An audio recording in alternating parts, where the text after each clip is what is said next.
हरकिरत सिंह बल ਵੱਲੋਂ सत श्री अकाल आदाब नमस्कार। ਅੱਜ ਦਾ ਵਿਚਾਰ ਵੇਖ ਰਹੇ ਹੋ ਤੁਸੀਂ। ਅੱਜ ਦਾ ਜਿਹੜਾ ਵਿਸ਼ਾ ਗੱਲਬਾਤ ਕਰਨ ਦਾ ਭਗਤ ਰਵਿਦਾਸ ਜੀ ਦਾ ਅੱਜ ਪ੍ਰਕਾਸ਼ ਪੁਰਬ ਹੈ। ਸਾਰੀਆਂ ਸੰਗਤਾਂ ਨੂੰ ਭਗਤ ਰਵਿਦਾਸ ਜੀ ਦੇ ਪ੍ਰਕਾਸ਼ ਪੁਰਬ ਦੀਆਂ ਬਹੁਤ ਬਹੁਤ ਮੁਬਾਰਕਾਂ ਜੀ। ਭਗਤ ਰਵਿਦਾਸ ਜੀ ਦੇ ਜੀਵਨ ਦੇ ਪੱਖ ਆ ਜਿਹੜੇ ਉਹਨਾਂ 'ਤੇ ਗੱਲਬਾਤ ਕਰਾਂਗੇ।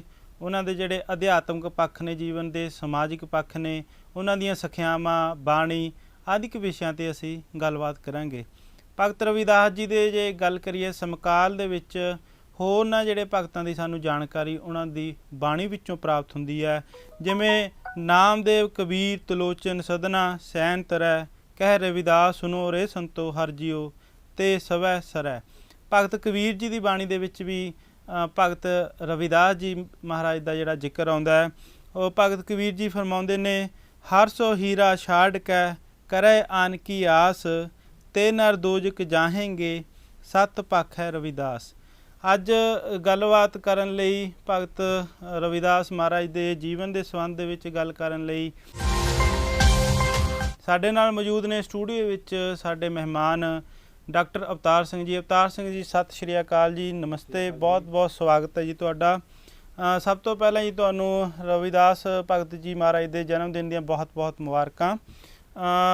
ਜੇ ਗੱਲ ਕੀਤੀ ਜਾਵੇ ਭਗਤ ਕਾਲ ਦੇ ਵਿੱਚ ਰਵਿਦਾਸ ਮਹਾਰਾਜ ਜੀ ਦਾ ਜਿਹੜਾ ਜ਼ਿਕਰ ਆਉਂਦਾ, ਅਸੀਂ ਚਾਹੁੰਦੇ ਹਾਂ ਸਾਡੇ ਦਰਸ਼ਕਾਂ ਨੂੰ ਤੁਸੀਂ ਪਹਿਲਾਂ ਭਗਤ ਰਵਿਦਾਸ ਜੀ ਦੇ ਜੀਵਨ ਦੀ ਸੰਖੇਪ ਜਾਣਕਾਰੀ ਦਿਓ। सबसे पहले तो बल साहब मैं गुरु रविदास जी की मैं उनके श्री चरणों में लख लख नमन करता। देश विदेश में बैठे उनके लाखों करोड़ों अनुयायियों को भी मैं अपनी ओर से इसकी लख लख बधाई देता है।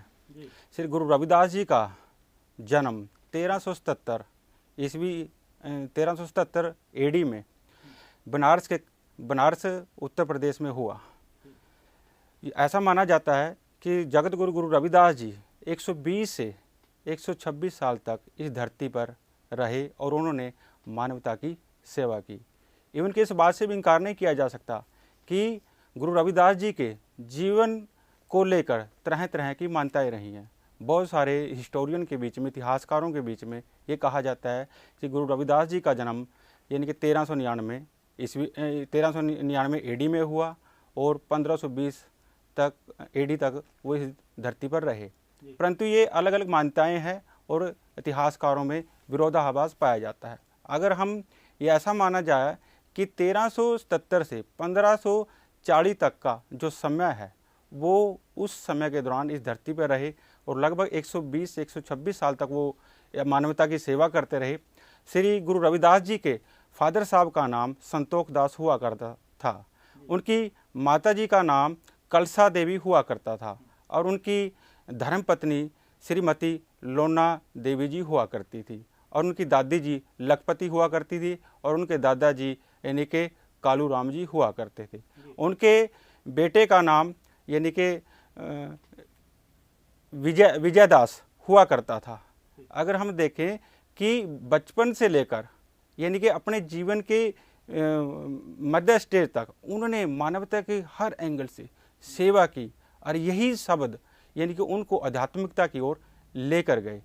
और ये इन्हीं शब्दों को जब उन्होंने देखा कि मानवता की सेवा के लिए मेरा जन्म हुआ है, और ऐसा भी माना जाता है कि माँ गंगा के श्री भगत रविदास जी यानी कि अनन्या भक्त हुआ करते थे। और वो क्यों अनन्या भक्त कहलाए, माँ गंगा के पुत्र वो कहलाए, क्योंकि वो काम, क्रोध, लोभ, मोह, अहंकार के कारण माँ गंगा ने उन्हें अपना पुत्र स्वीकार किया कि भगत रविदास तू निम्न कुल में पैदा होकर भी यानी कि जो उच्च कुल में जिन्होंने जन्म लिया उनसे भी ज़्यादा आपको वरीयता इस समाज में दी जाएगी। बल साहब जी, ਜਿਵੇਂ ਅਸੀਂ ਆਪਣੇ ਦਰਸ਼ਕਾਂ ਨੂੰ ਇਹ ਵੀ ਦੱਸਣਾ ਚਾਹੁੰਦੇ ਹਾਂ ਕਿ ਭਾਵੇਂ ਕਿੰਨੇ ਸਾਲ ਹੋ ਗਏ ਸਰੀਰਕ ਤੌਰ 'ਤੇ ਭਗਤ ਰਵਿਦਾਸ ਜੀ ਜਦੋਂ ਸੰਸਾਰ ਦੇ ਵਿੱਚ ਮੌਜੂਦ ਸੀ, ਅੱਜ ਦੇ ਜੇ ਸਮੇਂ ਦੇ ਵਿੱਚ ਗੱਲ ਕੀਤੀ ਜਾਵੇ ਗੁਰੂ ਨਾਨਕ ਦੇਵ ਮਹਾਰਾਜ ਜੀ ਤੋਂ ਪਹਿਲਾਂ ਵੀ ਉਹਨਾਂ ਦਾ ਜਿਹੜਾ ਸਮਾਂ ਉਹ ਸਾਨੂੰ ਇਤਿਹਾਸ ਵਿੱਚ ਮਿਲਦਾ ਹੈ। ਅੱਜ ਵਿਸ਼ਵ ਦੇ ਵਿੱਚ ਕੋਈ ਅਜਿਹਾ ਕੋਨਾ ਨਹੀਂ ਹੋਵੇਗਾ ਜਿੱਥੇ ਉਹਨਾਂ ਦੀ ਜਿਹੜੀ ਬਾਣੀ ਹੈ ਉਹਨੂੰ ਹਰ ਇੱਕ ਜਿਹੜੇ ਉਹਨਾਂ ਦੇ ਅਨੁਆਈ ਹੈ ਚਾਹੇ ਉਹ ਕਿਸੇ ਵੀ ਵੱਖ-ਵੱਖ ਧਰਮਾਂ ਦੇ ਆ, ਉਹ ਸੀਸ ਨਿਵਾਉਂਦੇ ਨੇ ਉਹਨਾਂ ਦੀ ਬਾਣੀ ਅੱਗੇ, ਬਾਣੀ ਦੀ ਪੜ੍ਹਦੇ ਨੇ, ਬਾਣੀ 'ਤੇ ਅਮਲ ਕਰਦੇ ਨੇ। ਭਗਤ ਰਵਿਦਾਸ ਜੀ ਨੂੰ ਸਤਿਕਾਰ ਵਜੋਂ ਸੰਤ, ਭਗਤ, ਗੁਰੂ, ਮਹਾਰਾਜ ਆਦਿਕ ਜਿਹੜੇ ਸ਼ਬਦਾਂ ਨਾਲ, ਸਤਿਕਾਰਯੋਗ ਸ਼ਬਦਾਂ ਉਹਨਾਂ ਦੇ ਨਾਲ ਬੁਲਾਇਆ ਜਾਂਦਾ ਹੈ। ਡਾਕਟਰ ਸਾਹਿਬ, ਅਸੀਂ ਚਾਹੁੰਦੇ ਹਾਂ ਤੁਸੀਂ ਭਗਤ ਰਵਿਦਾਸ ਜੀ ਦੇ ਜਿਹੜੇ ਜੀਵਨ ਦੇ ਵਿੱਚ ਉਹਨਾਂ ਨੇ ਆਪਣੇ ਬਾਣੀ लिखी है, बाणी के बारे, साढ़े गुरबाणी के बारे दर्शकों को जानकारी दी। देखिए बल साहब, बाणी के जो शब्द हैं, गुरु रविदास जी की बाणी के 40 शब्द सिखों के धार्मिक ग्रंथ गुरु ग्रंथ साहब में 40 अंग गुरु रविदास जी की बाणी के शामिल है। और जो 5वें गुरु थे गुरु अर्जन देव जी और भाई गुरदास जी ने उनको उनमें शामिल किया था गुरु अर्जन देव जी के कहने पर। और इस बाणी से पूरा संसार आज लाभान्वित हो रहा है।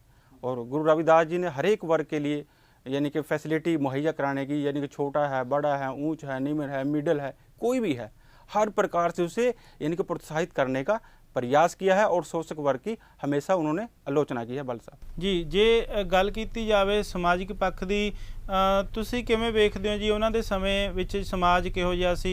ਕਿਉਂਕਿ ਹੀਨ ਭਾਵਨਾ ਭਾਵੇਂ ਅੱਜ ਵੀ ਮੌਜੂਦ ਆ, ਉਸ ਵੇਲੇ ਵੀ ਹੀਨ ਭਾਵਨਾ ਜਿਹੜੀ ਕਾਫੀ ਊਚ ਨੀਚ ਜਾਤ ਪਾਤ ਨੂੰ ਲੈ ਕੇ ਮੰਨੀ ਜਾਂਦੀ ਸੀ, ਉਸ ਬਾਰੇ ਸਾਡੇ ਜਾਣਕਾਰੀ ਦਿਓ जी दर्शकों ਨੂੰ। देखो बल साहब, जगत गुरु गुरु रविदास जी 15वीं और 16वीं शताब्दी के एक महान संत, एक महान जगत गुरु माने जाते हैं। न केवल वो एक जगत गुरु बल्कि एक बहुत बड़े फिलोसफर, एक बहुत बड़े थिंकर, एक बहुत बड़े कवि और एक बहुत बड़े समाज सुधारक भी माने जाते हैं। उन्होंने जाति प्रथा का खुलकर विरोध किया। उस समय मध्यकाल के दौरान अराजकता, अशांति का माहौल चारों तरफ क्रिएट हो चुका था।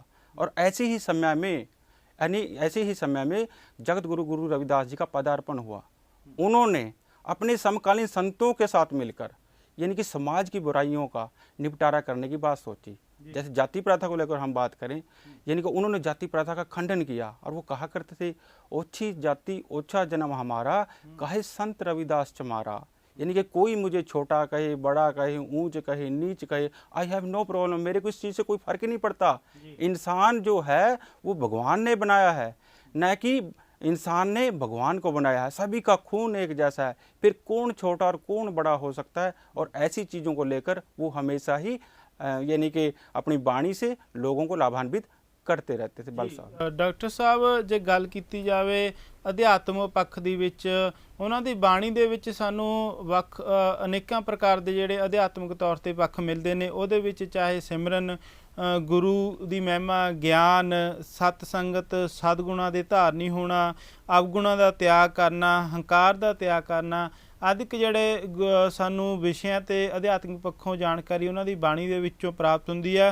जेकर परमात्मा के संबंध विच गल कीती जावे तां भगत जी फरमाउंदे ने कि कोई रहस्य परम भगत जी लई बाणी दे विच जिहड़ा परमात्मा कोई रहस्य नहीं सी जिसकी होंद बारे शक किया जाए, बल्कि वह परमात्मा नूं हर कण कण दे विच महसूस करते सी, अनुभव करते सी।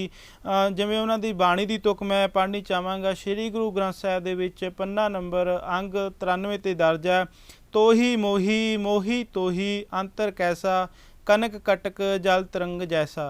डॉक्टर साहब जी, जिहड़े अध्यात्मक विषय ने उन्हां च विस्तार दे नाल जानकारी दिओ जी। देखिए, जैसे बल साहब आपने जो क्वेश्चन पुटअप किया है नाम और सिमरन का, यानी कि जब तक इंसान इस संसार में भगवान का सिमरन नाम जाप नहीं करेगा, और इस संसार में आने का एक ही मूल उद्देश्य है, यानी कि वो अपने जन्म मरण के चक्कर से मुक्त होना। और गुरु रविदास जी ने इस चीज़ को बड़ी उत्सुकता के साथ उठाया है। और वो कहा करते थे, यानी कि गुरु गोविंद दोनों खड़े काके लागू पाए, बिलहारी गुरु आपने जिन गोविंद दियो बताए। यानी कि इस चीज़ को अर्जित करने के लिए गुरु की आवश्यकता है।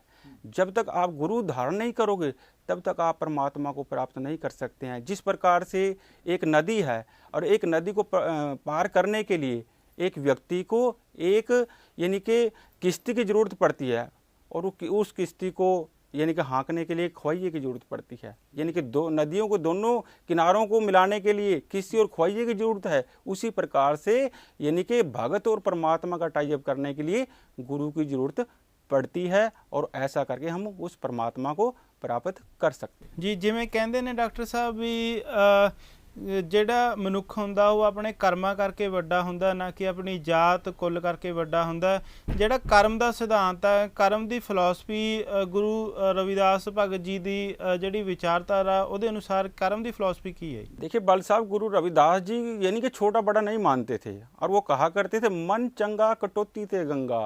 अगर आपका मन चंगा है, आपका मन बढ़िया है तो कोई दिक्कत नहीं है। Purity of heart, purity of mind की वो बात किया करते थे। और ऐसा कहा जाता है कि जब वो उसकी परीक्षा ली गई गुरु रविदास जी की, यानी कि एक उनके पास कोई बनारस का सेठ आया और वो कहने लगा कि एक कंगन जो माता गंगा ने उनको दिया था, वो कंगन वो राजा के पास ले जाता है और वो कंगन एक चुरा लेता है।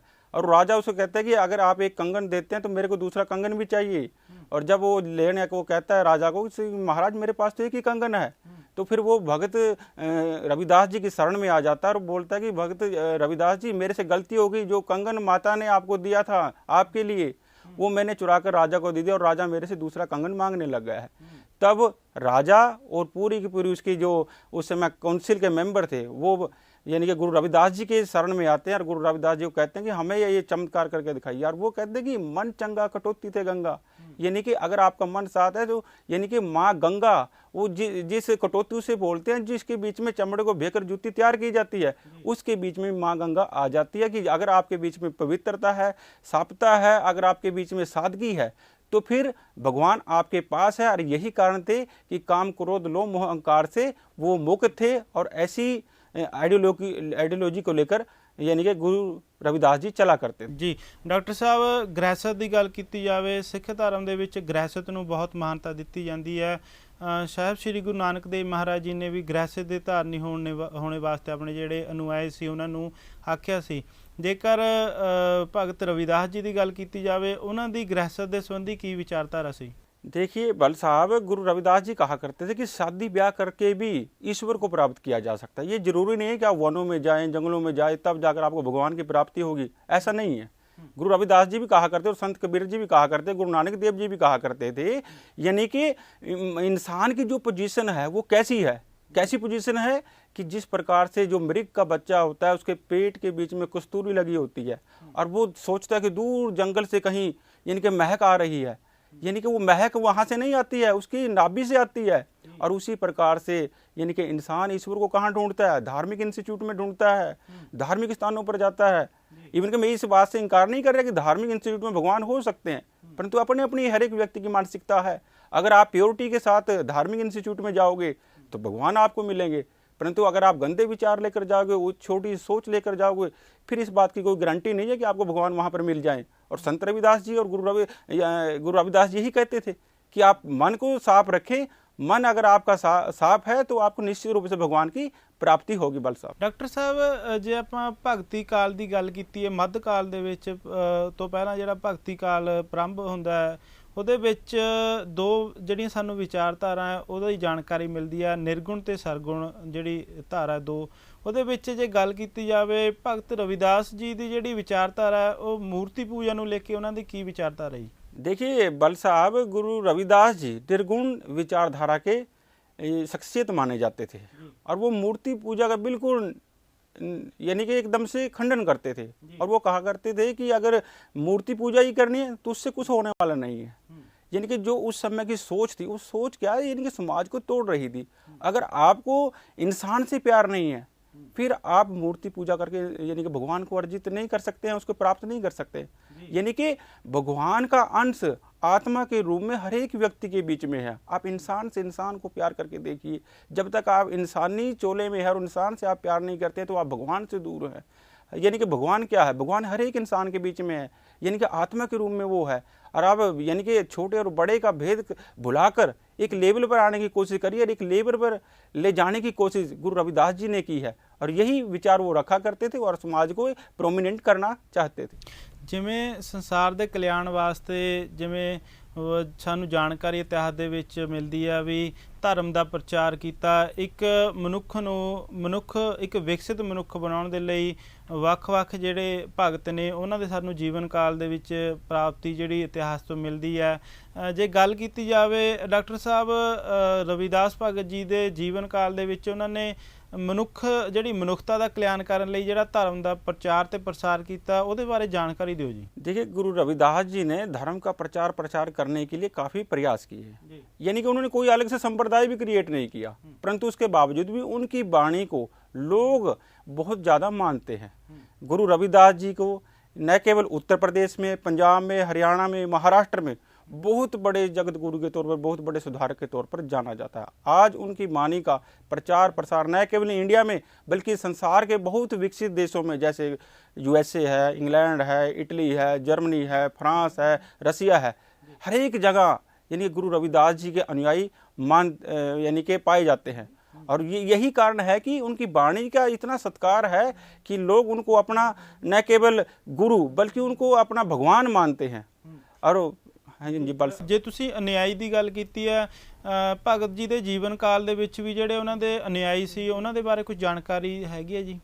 देखो सर, बल साहब उनके बहुत सारे अनुयायी हैं। जैसे मैं आपको बताऊं, जैसे जो अपने सिकंदर लोधी हुआ करते, मीरा जी हुआ करते, मीरा जी के दादा जो दादू जी हुआ करते थे वो उनके अनुयायी हुआ करते, बाबर उनके अनुयायी हुआ करते थे, इसके राजा पिप्पा जी उनके अनुयायी हुआ करते, राजा नागरमल उनके अनुयायी हुआ करते थे। और जो बाबर थे, बाबर तो मुगल एम्पायर के यानी कि वो एक राजा थे जो यानी कि उस आइडियोलॉजी में विश्वास भी नहीं करते थे, उसके बावजूद भी वो गुरु रविदास जी के शिष्य माने गए हैं।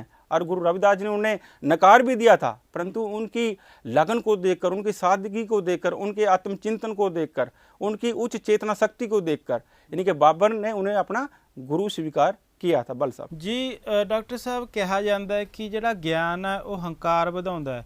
ਇਹਦੇ ਸੰਬੰਧ ਦੇ ਵਿੱਚ ਜੇ ਗੱਲ ਕੀਤੀ ਜਾਵੇ, ਇਸ ਕਥਨ ਨੂੰ ਲੈ ਕੇ ਭਗਤ ਜੀ ਦੀ ਕੀ ਵਿਚਾਰਧਾਰਾ ਸੀ ਹੰਕਾਰ ਨੂੰ ਲੈ ਕੇ जी, ज्ञान ਦੇ हंकार ਨੂੰ ਲੈ के? देखिए बल साहब ने गुरु रविदास जी की अगर हम बात करते, उससे पहले भी अगर हम महात्मा बुद्ध की बात करें, महात्मा बुद्ध ने भी ये चीज़ें कही हैं। उसके बाद गुरु रविदास जी और जितने भी संत परंपरा के जो संत रहे वो इस विषय के ऊपर बात करते हैं कि इस संसार में इंसान को अपने ज्ञान का अहंकार तो है, परंतु इस बात का अहंकार, इस बात का ज्ञान नहीं है कि उसके बीच में अहंकार कितना है। अहंकार किस चीज़ का हो सकता है? ज्ञान का हो सकता है, यानी कि अपने बल का हो सकता है, यानी कि आप अपने को पैसे का हो सकता है, रंग रूप का हो सकता है। और गुरु रविदास जी कहा करते हैं, जो व्यक्ति इसके चक्कर में फंस गया, वो 84 के चक्कर में फंस गया, अगर उसे निकलना है तो इन चीज़ों से परे होना पड़ेगा, तभी जाकर समाज की सेवा की जा सकती है और समाज को प्रगतिशील किया जा सकता है। बल साहब जी, ਕਿਹਾ ਜਾਂਦਾ ਹੈ ਕਹਿੰਦੇ ਮਨੁੱਖ ਆ ਜਿਹੜਾ ਉਹ ਸ੍ਰੇਸ਼ਟ ਪ੍ਰਾਣੀ ਹੈ ਇਸ ਪ੍ਰਿਥਵੀ ਦੇ ਉੱਪਰ।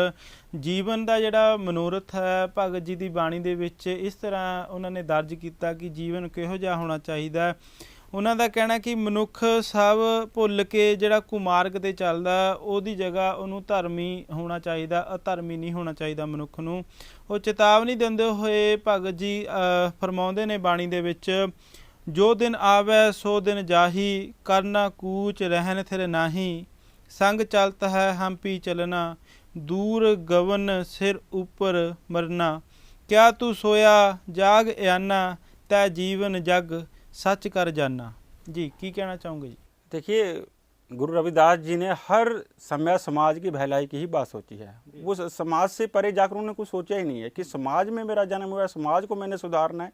कि जब वो लोग उनको ये कहा करते थे कि जो ऊंची जाति के जो लोग थे और जो नीची जाति के लोग थे, नीची जाति वाले कहते थे कि रविदास जी आप यानी कि वो जनेऊ डालते हैं, आप यानी कि ब्राह्मणों की तरह आप उस चोले में रहते हैं।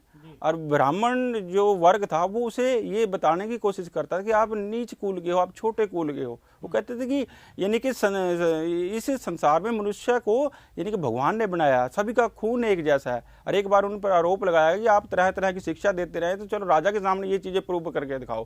राजा के सामने उन्हें लेकर गया गया गुरु रविदास जी को, और ये बताया गया, वो बताने लगे कि अगर आपने मन का जो है, मन को अगर आप सीधा कर पाते हो, यानी कि वो जो था अपना जनेऊ, उन्होंने क्या किया, यानी कि जैसे अपना सतयुग है, त्रेता युग है, द्वापर युग है और कल युग है, यानी कि सोना चांदी तांबा और अपना ये धागा, यानी कि अपनी छाती को चीर कर ये बताने की कोशिश की है कि अगर जनेऊ करना है तो मन को साफ करिए। जब तक आपका मन साफ नहीं है तो वो चीज़ें यानी कि आपके दिल से बाहर नहीं निकल पाएगी और परमात्मा की लय में आप लग नहीं पाओगे। यानी कि उन्होंने कभी भी उसके बाद उन्होंने कभी भी यानी कि जनेऊ नहीं डाला, और जो उस समय के राजा थे उन्होंने गुरु जी के सामने नतमस्तक होकर अपनी गलती का उन्होंने रियलाइज हुआ और गुरु जी से माफ़ी मांगी और उनके अनुयायी बन गए। ऐसी विचारधारा गुरु रविदास जी की हुआ करती थी। ਡਾਕਟਰ ਸਾਹਿਬ ਜਿਵੇਂ ਕਹਿੰਦੇ ਨੇ ਕਿ ਕੁਦਰਤ ਦਾ ਨਿਯਮ ਹੈ, ਜੇ ਸੱਚ ਹੈ ਤਾਂ ਝੂਠ ਵੀ ਹੈ, ਦਿਨ ਹੈ ਤਾਂ ਰਾਤ ਹੈ। ਜਿਵੇਂ ਸੱਚ ਦਾ ਪ੍ਰਚਾਰ ਕਰਨ ਦੇ ਲਈ ਭਗਤ ਰਵਿਦਾਸ ਜੀ ਨੇ ਉਸ ਸਮੇਂ ਦੇ ਵਿੱਚ ਵੱਡੀ ਇੱਕ ਕ੍ਰਾਂਤੀ ਲਿਆਂਦੀ ਸੀ। ਊਚ ਨੀਚ ਦਾ ਜਿਹੜਾ ਫਾਸਲਾ ਸੀ ਉਹਨੂੰ ਮਿਟਣ ਦੇ ਲਈ ਜਿਹੜੇ ਮਨੁੱਖ ਦਾ ਅਸਲੀ ਮਨੋਰਥ ਹੈ, ਮਨੁੱਖ ਦਾ ਜਨਮ ਕਿਸ ਵਾਸਤੇ ਹੁੰਦਾ, ਮਨੁੱਖ ਨੇ ਸਮਾਜ ਦੇ ਵਿੱਚ ਆ ਕੇ ਕਿਵੇਂ ਰਹਿਣਾ, ਇੱਕ ਨਰੋਏ ਅਤੇ ਨਿੱਘਰ ਸਮਾਜ ਦੀ ਸਿਰਜਣਾ ਕਿਵੇਂ ਕਰਨੀ ਹੈ, ਇਹਨਾਂ ਸਭਨਾਂ ਦੇ ਪਿੱਛੇ ਵੈਰ ਵਿਰੋਧ ਵਾਲੇ ਵੀ ਹੁੰਦੇ ਨੇ। ਤੁਸੀਂ ਚਾਨਣਾ ਪਾਓ ਕਿ ਉਹਨਾਂ ਨੂੰ ਜਿਹੜੀਆਂ ਸਮੱਸਿਆਵਾਂ कठिनाइयां ਦਾ ਸਾਹਮਣਾ ਕਿਵੇਂ करना ਪਿਆ उस समय जी। देखिए बल साहब, उस समय गुरु रविदास जी को बहुत सारी कठिनाइयों का सामना करना पड़ा। यानी कि जब उनका बचपन था, उन पर अनेक प्रकार की विपत्तियां आई, परंतु विपत्तियों में वो टूटे नहीं है। उन्होंने उन विपत्तियों को डटकर सामना किया है। जब वो बचपन में थे बहुत सारी चीज़ें उनको यानी कि नेगेटिवनेस उनको दिखाई गई कि आप ऐसा उच्च कुल के नहीं हो सकते, परंतु निम्न कुल के होकर भी उन्होंने यानी कि उच्च कुल वालों से ज़्यादा बेटर किया है। और जब उनके फादर साहब की डेथ होती है तो कोई भी उन्हें यानी कि कंधा देने के लिए नहीं आता है। और ऐसे समय में गुरु रविदास बड़े धैर्य से, बड़ी सादगी से यानी कि इन परिस्थितियों का सामना करते हैं और फादर साहब की वो यानी कि अंतिम जो क्रिया है उसको भी कर पाते हैं। और ऐसा भी माना जाता है गुरु रविदास जी में अलौकिक शक्तियाँ थी। ऐसा मैंने बहुत सारी जगह पढ़ा भी है और ऐसा माना भी जाता है कि अलौकिक शक्तियों के कारण भी वो काफ़ी बड़े यानी कि गुरु के तौर पर एस्टेब्लिश हुए हैं। एक बार ऐसा भी बताया जाता है इतिहास में कि जो उनके गुरु जी हुआ करते पंडित श्रद्धानंद जी, पंडित श्रद्धानंद जी काफ़ी शिक्षित और काफ़ी पढ़े लिखे व्यक्ति थे और गुरु रविदास जी के साथ वो काफ़ी प्यार किया करते थे। परंतु जब उनकी जाति वालों को पता लगा कि ये गुरु रविदास जी को अपनी पाठशाला में पढ़ाता है तो उन्होंने उसे बैन करा दिया। तो उसके बावजूद यानी कि पंडित श्रद्धानंद जी ने उन्हें व्यक्तिगत तौर पर अपने घर में पढ़ाना शुरू कर दिया और उनकी वो काबिलियत को वो जान गए। और गुरु रविदास जी जितना पंडित श्रद्धानंद जी पढ़ाते थे उससे ज़्यादा वो काफ़ी सीख लेते थे। और ऐसा माना जाता है कि पंडित श्रद्धानंद जी का जो लड़के हुआ करते थे वो भी और गुरु रविदास जी साथ साथ खेला करते थे। और ऐसा इतिहास में बताया गया है कि जब वो खेलते थे, एक दो दिन खेलते खेलते वो जाकर सो जाते हैं अपने घर पंडित श्रद्धानंद जी के लड़के, और अगले दिन ऐसा पंडित श्रद्धानंद जी को मिलता है कि उनके लड़के एक्सपायर हो जाते हैं। तो जब वो जाते हैं रविदास जी के पास और वो कहते हैं कि भाई ऐसा है कि जो आपके मित्र है वो तो आज उठा ही नहीं है और उसको मेरे को ऐसा लगता है कि वो इस दुनिया से जा चुका है। और जब गुरु रविदास जी उनके पास जाते हैं, मित्र एक दो दिन खेल कर ऐसा कोई है कि हम और नहीं खेलेंगे, और जब वो जाकर कहते हैं उनको कि हम खेलते हैं अभी, तो वो वहाँ से उठ जाते हैं और उनके साथ वो खेलने लग जाते हैं। यह अलौकिक शक्तियों का प्रतीक ऐसा गुरु रविदास जी को माना जाता है। ਜਿਵੇਂ ਗੱਲਬਾਤ ਕਰਨ ਦੇ ਲਈ ਵਿਸ਼ੇ ਤਾਂ ਬਹੁਤ ਨੇ, ਪਰ ਅਸੀਂ ਚਾਹੁੰਦੇ ਹਾਂ ਡਾਕਟਰ ਸਾਹਿਬ ਤੁਹਾਨੂੰ ਤੁਹਾਡੇ ਨਜ਼ਰੀਏ ਰਾਹੀਂ ਤੁਸੀਂ ਹੋਰ ਕਿਹੜੇ ਵਿਸ਼ੇ ਤੇ ਗੱਲ ਕਰਨੀ ਚਾਹੋਗੇ ਅੱਜ ਜਿਹੜਾ ਜਨਮ ਦਿਹਾੜਾ ਉਹਨੂੰ ਮੁੱਖ ਰੱਖਦੇ ਹੋਏ। देखिए बल साहब, मैं बहुत सारी चीज़ें हैं जो मैं आपको बताना भी चाहूँगा कि मैंने जैसे आपको बताया कि वो इंसान के बीच में वो भेद नहीं करते थे और वो मूर्ति पूजा का, लेकिन उन्होंने बहुत सारे विचार दिए, यानी कि पत्थर पूजे, हरी मिले सो पूजे, पहाड़ जाते जो चक्की बली पीस खाए संसारी। कबीरदास जी भी ऐसा कहा करते थे, वो भी ऐसा कहा करते थे कि ऐसा नहीं है कि अगर आप अच्छा करना चाहते हैं तो आप यानी कि छोटी छोटी जो चीज़ें हैं जो समाज को खोखला करती है उन चीज़ों को बैन किया जाना चाहिए। और ऐसे उस समय के संत महात्मा सारे के सारे ऐसा मानते थे। वो कहा करते जाति पाति नहीं पूछे कोई हरि को बजे सो हरि का होए, ऐसा भी गुरु रविदास जी की वाणी में आता है। और संत रविदास उसके कबीरदास जी की वाणी में भी है, गुरु नानक देव जी की वाणी, संत परंपरा के जितने भी संत हैं वो इन चीज़ों को हमेशा उठाते रहे हैं। और ऐसा भी कहा जाता है कि वो कैसे धार्मिक हुए। ऐसा कहा जाता है कि भगवान राम और रघुपति और भगवान कृष्ण और गोविंद जैसे शब्दों के मेल से ऐसा पता लगता है कि वो उच्चारण किया करते थे कि वो यानी कि इनसे धार्मिकता के परिणाम उनको मिलते हैं कि वो भगवान राम के प्रति भी अट्रैक्ट थे।